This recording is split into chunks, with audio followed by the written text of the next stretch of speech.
Olá, meu nome é Moncler, eu sou de Airá, sou do Palácio de Ançã e hoje nós vamos conversar rapidamente sobre as tradições Banto. No Brasil, né, quando houve a escravidão, os primeiros povos que foram trazidos aqui em grande quantidade foi o povo Banto. Os povos bantus, né, pelas guerras que viviam e etc. naquela região, eles foram trazidos em massa para cá para o Brasil na época da escravidão. Aliás, né, a África ali, da África Central para baixo, grande maioria ali é de povo banto, que tinham tradições, tinham deuses, tinham cultura, tinham tudo. E todas essas coisas, tradições, cultura, tudo isso, histórias dos deuses, vieram com eles. Eles não eram animais que vieram e não sabiam analisar, não pensavam, não analisavam e não trouxeram nenhuma bagagem. Eles trouxeram essas bagagens.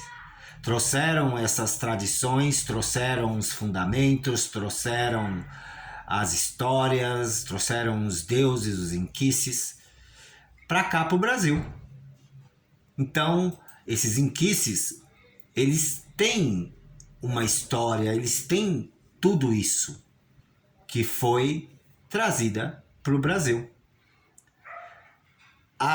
Todas essas tradições de lá, que eram regionais em algumas partes, etc., elas sobreviveram também graças à diáspora, viu? A diáspora, que todo mundo gosta de xingar, de falar, de jogar pro alto, de falar que é a pior porcaria, é isso, é aquilo, só se for para vocês. Porque para mim, a diáspora foi o que é o símbolo da resistência dos povos africanos que vieram para cá. Se não fosse essa diáspora, provavelmente muito do culto teria se perdido. Tanto do culto Fon, quanto do culto Yorubá, quanto do culto Banto. Teria se perdido e provavelmente nós estaríamos fazendo coisas sem pé nem cabeça se não fosse a diáspora. Aliás, até mesmo Pombogira, né, que vem de uma certa tradição banto até, né, vem de Pambuzila, não existiria aqui no Brasil. Então, antes da gente falar que é ruim, que é péssimo, etc., a gente tem que olhar pra gente e ver o que a gente cultua, o que a gente faz. Senão, né, é muito fácil. Não existe purismo. Essa questão, não adianta gritar, espernear, botar a perna pro alto, fazer o que for, querendo um purismo que não existe. Não existe purismo nas tradições iorubás, não existe purismo nas tradições banto, não existe purismo nas tradições fon. Não existe esse purismo. Esse purismo, aliás, o purismo não existe no mundo. Em nenhuma tradição de 300, 400 anos para cá, não existe esse purismo em nenhuma tradição. Todas as tradições se entrelaçaram de alguma forma, se não antes de 300, 400 anos. Então a gente tem que ver bem, tem que analisar bem para falar as coisas. É muito fácil eu falar um monte de coisa e simplesmente não analisar a cultura como um todo. Todos os inquices, todos eles, têm histórias, têm tradições que foram preservadas dentro das casas banto, de alguma forma. Ah, mas tal pessoa cultua tal inquice como tal orixá e etc. Isso cabe a cada casa a forma de fazer. Isso não cabe a mim vir falar ou Ah, é isso, ah, é que tá aquilo, ah, ou que tá certo, ou que tá errado. O que importa é a tradição deles, eles fazerem a tradição deles. Eu tenho tempo na minha casa e não vou tirar. Não é porque eu sou nagô que eu vou retirar o tempo da minha casa. Não vou. Tenho tempo na minha casa. Não vou retirar. Cultuo o tempo, sei cultuar ele, faço da forma correta e vou cultuar sempre. Não é ninguém que vai mudar isso. Não sou eu que nasci ontem que vou mudar essas tradições, né? Principalmente da diáspora em si. A diáspora ela é um símbolo. Ela é um símbolo de resistência. Ela é esse símbolo de resistência. Se não fosse a diáspora, muita coisa não haveria. Então, eu jamais vou rebaixar a diáspora, ou vou, sabe, falar algo que vá mudar isso. Isso já veio lá atrás. E não tem como se mudar. As tradições ficaram dessa forma. Não existe tradição pura. Não adianta. Não existe tradição pura. E eu querer fazer isso não vai mudar o que aconteceu há 300, 400 anos atrás. Não vai mudar. Não vai mudar de forma nenhuma. Todo mito explica-se um rito, né? O mito explica o rito. E existem vários mitos de vários inquices. De Bomborucema, de Vanju, de Nkosi, de vários outros inquices. Existem mitos que explicam os ritos. Não é nada, vamos fazer aqui da cabeça e pronto, ponto final. Não, veio nas tradições. Algumas, lógico, se ajustaram às terras brasileiras, né, por conveniência, porque não tinha como se fazer, provavelmente, como era lá nos primórdios, né? Então, essa transformação que se deu de ritos e etc., ainda assim tem um mito por trás que explica tudo isso. E casas sérias de tradição bantu, em geral, elas fazem isso dessa forma, né? Fazem isso da forma que foi passada de boca a boca, de boca a ouvido. Então elas continuam fazendo da forma que eles aprenderam.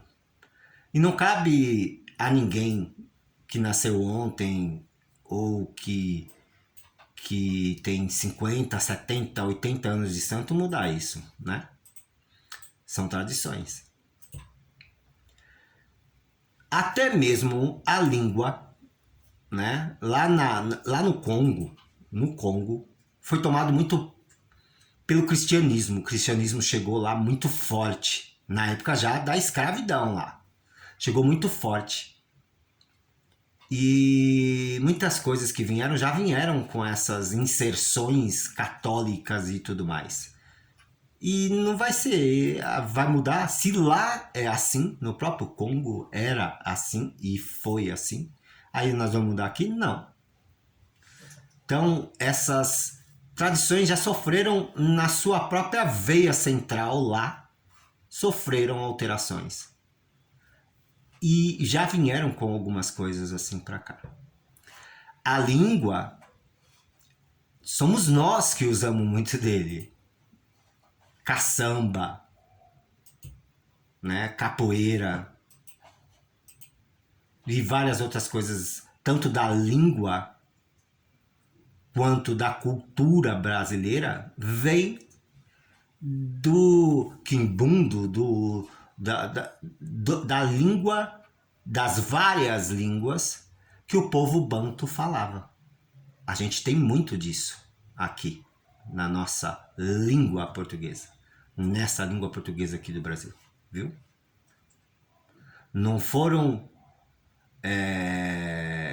eles que se apropriaram de linguagens, de coisas linguísticas, foram nós, brasileiros, que nos apropriamos.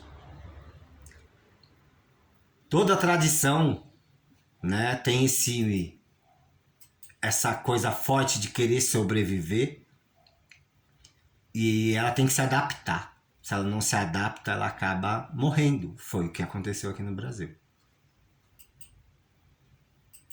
Os inquices têm suas histórias, os inquices têm seus fundamentos e são guardados, né, nas verdadeiras casas banto aqui do Brasil.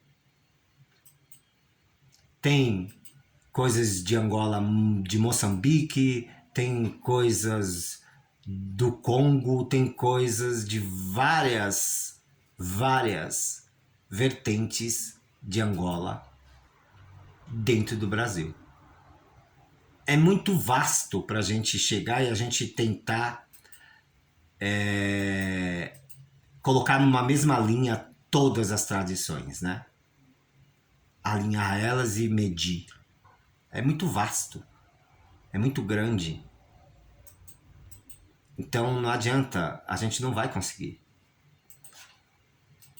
As tradições, elas foram construídas dessa forma no Brasil e elas sobreviveram. Se a coisa é feita correta e é feita da forma que tem que ser feita, ótimo. Cada casa faz da forma que foi aprendido dentro da sua tradição. Não é tão fácil, né, a gente chegar e tentar, de uma certa forma, colocar todas essas tradições banto em papel e ter tudo escrito, ter tudo. Então foi tudo ali, ó, oralmente. Nem havia possibilidades disso, né, na época da escravatura, na época que foi construída aqui. Isso. Então é difícil. O povo banto é um povo que tem os seus fundamentos, os deuses foram miticamente associados a elementos, sim, terra, fogo, água, ar, etc. Assim como os orixás também, mas talvez não seja tão presente na cultura iorubá como é presente na cultura banto, como é ligado. E o culto aos ancestrais é muito forte dentro da cultura banto, pra gente falar coisas que não são reais, que não tem cultura, que não tem isso, que não tem, que pegou de outro. Não, eles têm a cultura deles. Eles se juntaram à cultura índia aqui, se juntaram, sim, porque era a cultura de ancestrais aqui também, do povo daqui, né? É os nossos ancestrais daqui. Então elas têm fortemente esse tipo de coisa. Há muito tempo atrás havia um homem que ele era apressado, ele queria fazer tudo e terminar já o que ele fazia. Queria terminar, queria porque queria terminar, e aí ele vira e fala para Zambi. Zambi, o tempo não tá dando, tá tudo sendo muito curto para eu terminar as coisas, para eu fazer tudo.